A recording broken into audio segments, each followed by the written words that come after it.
안녕하세요. 엘사운드의 김용철입니다. 오늘은 여러분들과 꿀팁에 대해서 나눠볼 건데요.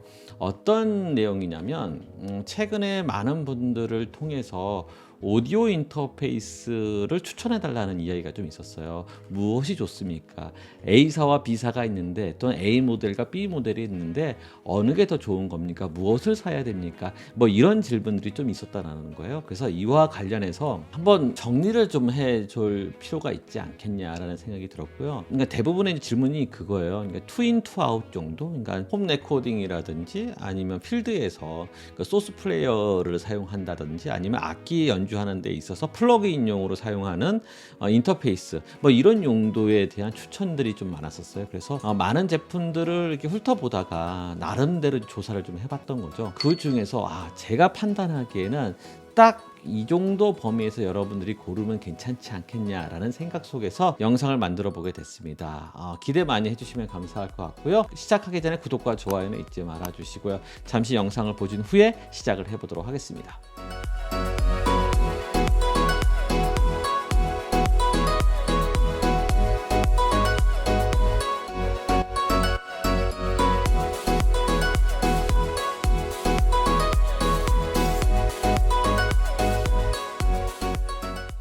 자, 시작을 해보도록 하겠습니다. 정말 많죠.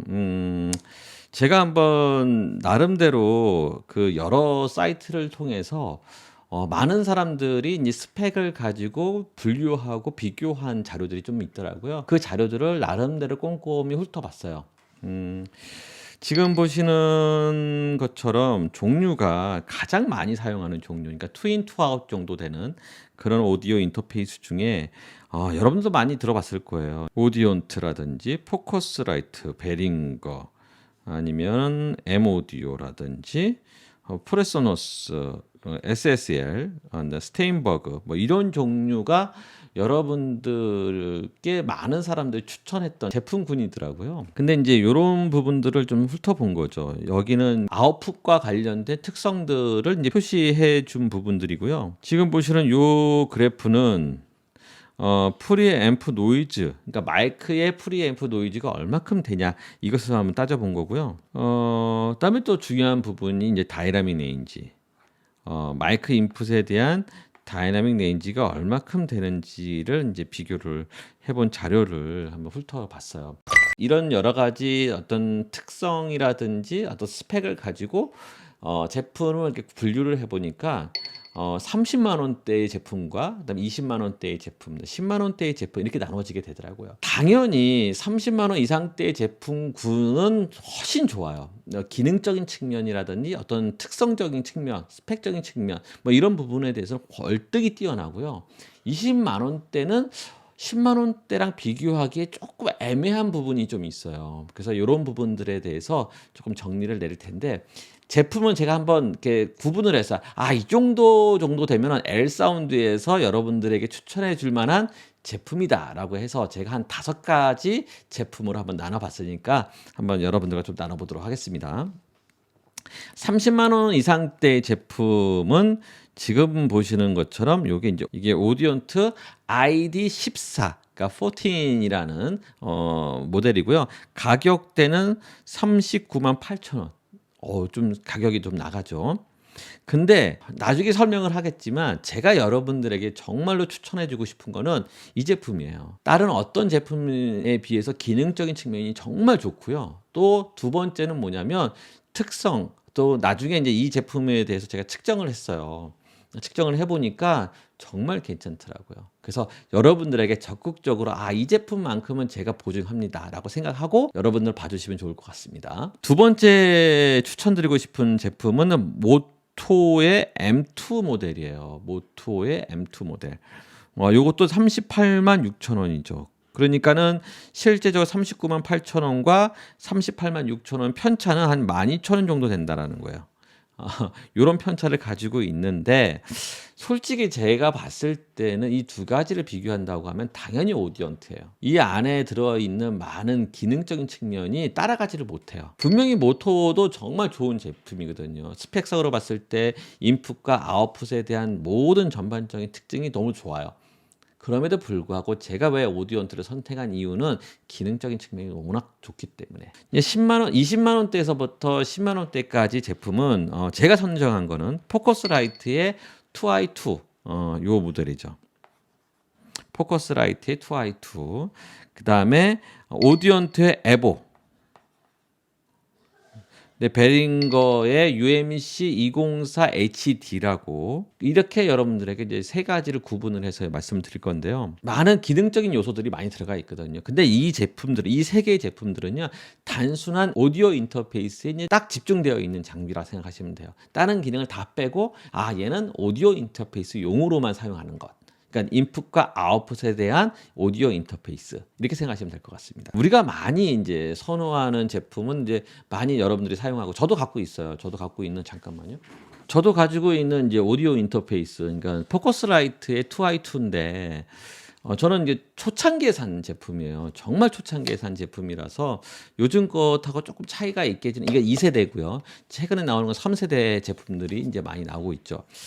근데 저는 이제 저도 이제 사용하고 있지만 제가 이제 스펙을 비교하면서 제가 만약 산다 그러면 이 제품을 사는 게 아니라 오디언트의 에보 시리즈, 에보4라고 하거든요. 에보4 요 제품을 사지 않겠냐라는 개인적인 생각이 있습니다. 요거는 스펙을 조금 더 보시면 여러분들 정확하게 알 것 같아요. 자, 그렇다고 왜 그런지에 대해서 잠깐 설명을 해보도록 하겠습니다. 제가 요 장비는 이제 데모 장비로 제가 좀 빌렸어요. 나중에 얘기를 하겠지만 이거 측정을 했거든요. 요 제품과 포커스라이트, 그러니까 28만 9천 원인가요? 얼마죠? 23만 8천 원과 39만 원대의 제품하고의 편차를 한번 보고 싶어가지고 제가 측정을 했거든요. 분명히 차이가 많이 나요. 특징적인 면면, 스펙적인 측면에서는 분명히 차이가 나고요. 특성적인 측면이 아닌 기능적인 측면을 한번 얘기를 한번 해보도록 하겠습니다. 특히 지금 보시는 것처럼 오디언트 제품하고 그다음에 뮤토 제품하고 한번 비교. 모투군요. 그래서 이제 이 두 가지 제품을 한번 비교를 해봤어요. 거의 비슷한 동급이라고 생각하시면 될 것 같아요. 자, 이 제품은 특히 이 두 개의 제품은요. 첫 번째는 뭐냐면 루프백이 되냐, 기능적인 거니까 루프백이 되냐. 이 루프백이 된다라는 거는 뭐냐면 들어오는 시그널 자체를 라이브 스트림으로도 보내기도 하고 레코딩도 하기도 하고 들어오는 시그널을 다른 쪽으로도 이제 OBS라든지 스트림 쪽으로 이제 소리를 보내거나 다른 쪽으로도 보낼 때 이런 쪽으로 많이 사용할 때에 루프백을 사용하게 되거든요. 이건 당연히 있어야 될 기능인데 특히 이제 포커스라이트라든지 저가 모델 같은 경우에는 그 기능이 다 빠졌다라는 거예요. 유일하게 지금 보시는 건데 모토하고 그다음에 오디언트 이 제품 두 가지가 이제 루프백 기능이 들어가 있다라는 거죠.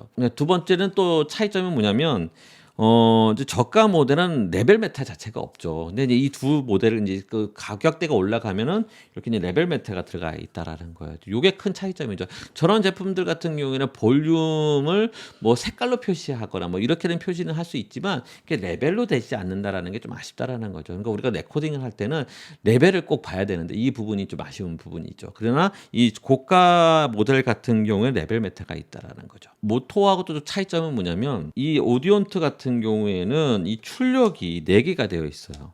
이제 모토 같은 경우는 2개밖에 없지만 얘는 4개의 출력을 가지고 있고요.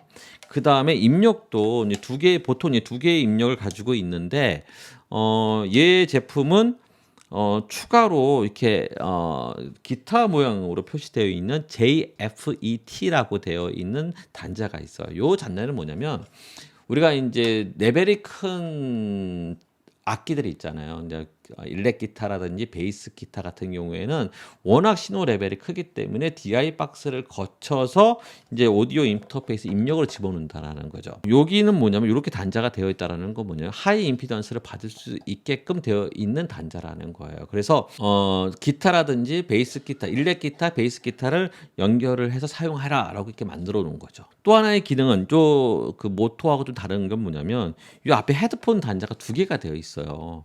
하나는 3.5파이짜리고 하나는 쿼터 사이즈 헤드폰, 그러니까 헤드폰 55잭을 연결할 수 있는 단자가 있고 두 가지 소리를 다 들을 수 있다라는 거죠. 그러니까 헤드폰을 두 군데를 나눠서 사용할 수 있다라는 거죠. 당연히 이제 고가 모델에서는 팬텀 파워를 각각 줄 수 있게끔 되어 있어요. 그러나 저가 모델은 팬텀 파워를 한 번에 두 개를 동시에 이제 집어넣는다라는 그런 단점이 있는 거고요. 그리고 또 요 기능적인 측면에서 이 자체에서 이제 어플을 제공하게 돼요. 그래서 믹스 어플을 사용한다고 하면은 지금 보신 이 버튼들은 뭐냐면 버튼하고 이 너브도 이렇게 돌리면서 누를 수 있게끔 되어 있어요. 이렇게. 그래서 그 기능에 이제 어플에 있는 기능들을 상당 부분 사용할 수 있다라는 거죠. 연동해서 사용할 수 있다라는 거죠. 그런 장점들이 많다라는 거예요.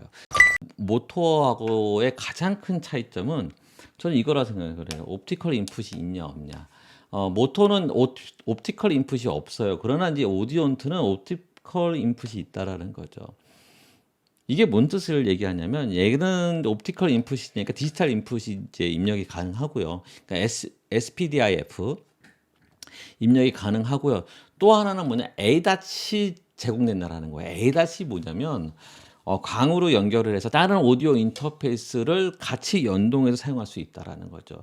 조금 고급 기종들 같은 경우는 기본적으로 옵티컬 인풋이 인 아웃풋이 다 제공하고 있어요. 근데 얘 같은 경우에는 이제 조금 이제 저렴한 모델이다 보니까 입력만 받게끔 되어 있는 거죠. 그러니까 다른 오디오 인터페이스의 아웃풋을 여기다 집어넣을 수 있다라는 그런 장점이 있는 거죠. 그러면 다른 오디오 인터페이스를 같이 연동해서 사용하고 얘를 컴퓨터에 이제 DAW하고 연결을 하게 되면 다 같이 사용할 수 있다라는 그런 장점을 가지고 있다는 겁니다. 그래서 솔직히 모토하고 이 오디온트 ID14 모델하고 비교를 하게 되면 기능적인 측면에서 월등하게 이 제품이 우수하다는 걸 말씀드리고 싶어요.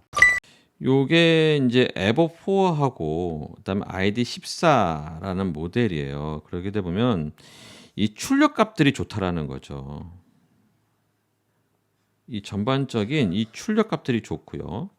그다음에 하모니 디스토션들이 다 좋아요. 크로스토크까지 다 좋다라는 거죠. 이제 예를 들면 이제 포커스라이트를 이제 비교를 해볼게요. 나중에 이제 포커스라이트하고 이 제품 오디온트를 이제 비교를 할 텐데 이 포커스라이트 같은 2세대하고 3세대가 좀 다르긴 해요. 어떻게 다르냐면 3세대 같은 경우에는 오히려 THD가 별로 안 좋게 나와요. 그리고 아웃풋, 하이 임피던스 아웃풋이 좋지 않게 나온다라는 거죠. 전반적으로 좀 떨어진다라는 거예요. 근데 2세대 같은 경우에는 오히려 아웃풋 쪽이 조금 더 좋게 만들었다라는 거예요. 그러나 이제 3세대 같은 경우에는 아웃풋 임피던스를 상당히 낮게 만들었어요. 뭐 이거는 뭐 나중에 측정해 보면서 이제 말씀을 드려야겠지만 두 번째는 뭐냐면 프리앰프 노이즈가 14가 프리앰프 노이즈가 상당히 낮게끔 나와 있고요. 그다음에 이제 포커스라이트는 조금 높게 되어 있다라는 거죠. 그리고 다이나믹 레인지, 저 같은 경우 다이나믹 레인지 정말 중요하게 생각하는 사람인데 오히려 오디온트가 상당히 높게 나와 있어요. 이렇게 116. 14는 조금 더 떨어지죠. 한 4dB 정도. 그런 이제 요걸 가지고 있는데 근데 다이나믹 레인지가요. 2세대하고 3세대를 비교하면 3세대는 약간 다이나믹 레인지를 좀 높였다라는 거. 요 차이가 있다라는 거예요. 다 거두절미하고 제가 이제 포커스라이트하고 오디온트 이 두 제품을 좀 측정을 해봤어요. 지금 보시는 것처럼. 요게 이제 측정기거든요. 오디오 프로 시즌에 500 시리즈가 있어. 515인가요? 525인가? 525 모델일 거예요, 아마. 요 측정기고요. 요 측정기에서 이게 이제 포커스라이트고 요게 이제 오디온트예요. 그래서 이제 측정된 자료가 이제 이렇게 이제 표시가 된다고 생각하시면 될 것 같습니다. 여기 있는 컴퓨터는 뭐냐면 DAW예요. 실제 이제 오디오 인터페이스하고 연결되는 컴퓨터라는 거죠. 그래서 이제 여기서는 로직을 이제 프로 X를 사용을 했어요. 어떻게 했냐면 오디오 인터페이스를 통해서 로직 프로의 기준 레벨을 이제 맞춰 나가는 작업을 했어요. 그래서 오디온트 같은 경우를 이제 이렇게 이제 레벨을 맞추는 작업을 했고요. 마찬가지 여기도 이게 맞추는 작업을 했어요. 두 가지를. 똑같이 이제 기준값을 맞춘 거죠. 그것을 제너레이터에 해서 이제 올려서 이제 맞추는 작업을 했다라는 거예요. 오디온트 같은 경우는 그 출력 임피던스는 45ohm을 잡았고, 그다음에 이제 그것을 플러스 4dB 1kHz를 기준으로 잡고 이제 출력을 내보냈을 경우에 측정기로 돌아오는 신호가 있을 거 아니잖아요.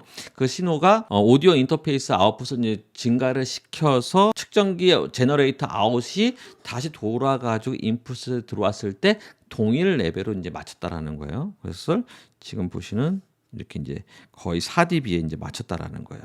이제 기준을 맞춘 거죠. 어떻게 보면 플러스 4dBU를 다시 돌아서 다시 인풋에 플러스 4dBU로 이제 맞춘 거예요. 포커스라이트는 좀 달랐어요. 이제 포커스라이트 같은 경우에는 똑같은 DAW의 레벨을 이제 맞췄지만 이 맞추는 작업을 지금 보시는 것처럼 이렇게 맞췄지만 이 맞추는 작업을 제너레이터에서 집어넣어 보니까 마이너스 9dBU를 집어넣어야 좀 작은 신호죠. 작은 신호를 집어넣어야 아웃풋 볼륨이잖아요. 이 볼륨을 올려가지고 어디까지 맞추냐면 그러니까 나간 거와 동일한 수치를 맞춘 거죠. 마이너스 9dBU로. 근데 맞춘 다음에 이제 측정을 해보니까 저는 이제 SN을 먼저 측정을 해봤어요. 지금 뭐 이거는 오디온트를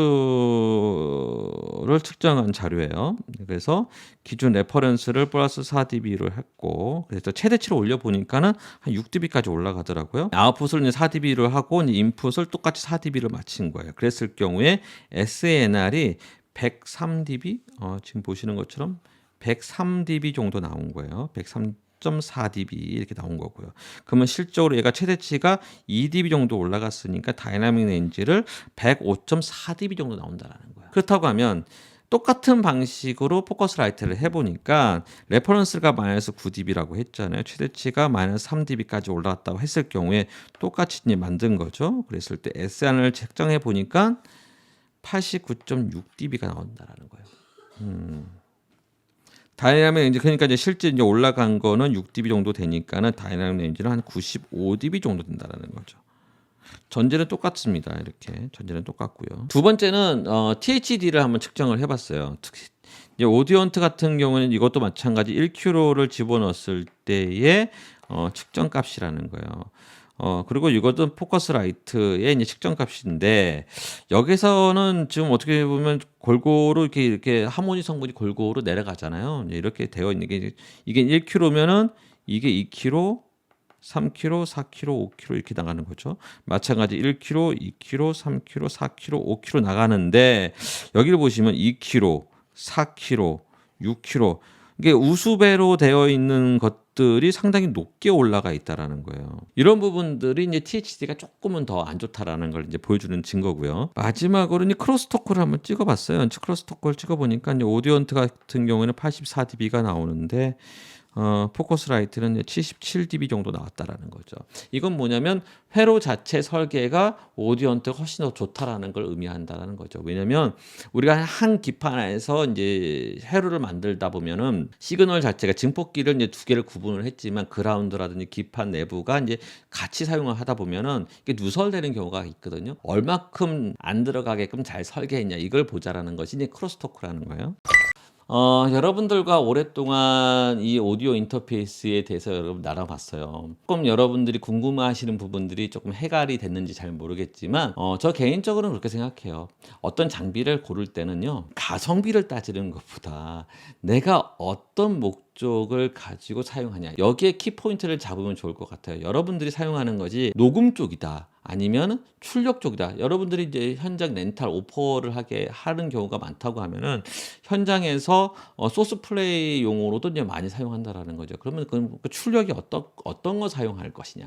아니면 여러분들 레코딩을 하게 되면 헤드폰 앰프도 좋아야 되고 뭐 여러 가지 기능적인 측면이 좋아야 한다고 하면 이 제품은 저 포커스라이트보다도 훨씬 더 좋아요.